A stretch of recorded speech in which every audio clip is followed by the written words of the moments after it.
Olutuukidde olunaku olwaleero nga gukunuukiriza okwera omwezi mulamba okuva eggwanga lya America lirumba ggwanga lya Iran n'ekigendererwa eky'okusaanyawo ebifo mu ggwanga lino omukolebwa ebyokulwanyisa by'ennamuzisa ebimanyiddwa nga nyukiriya.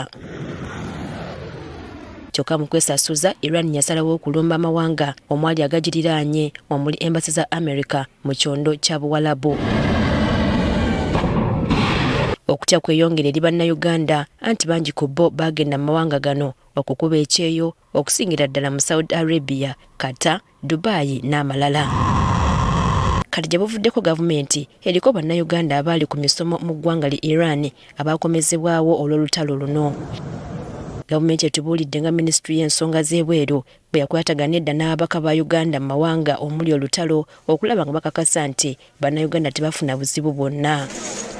Minisita omubeezi ow'abakozi mu minisitule y'ekikola ky'abantu Esther Anyakun ategeezezza nti newankubadde bandyagadde okuggyayo abantu baabwe bonna abali mu katyabaga bakyalina okusoomoozebwa olw'obwengula bw'amawanga gano okuba nti ga bulabe nnyo. Bwe twogerera tewali nnyonyi esobola okufuluma mu Israel era tewali nnyonyi esobola okulandingayo.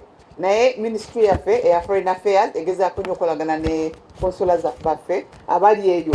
So bali wamu babalabirira okulaba nti bonna bali bulungi. So they are accountable. Babalabirira bulungi okulaba nti abaana baffe bamanyi gye bali era bali mu mbeera nnungi.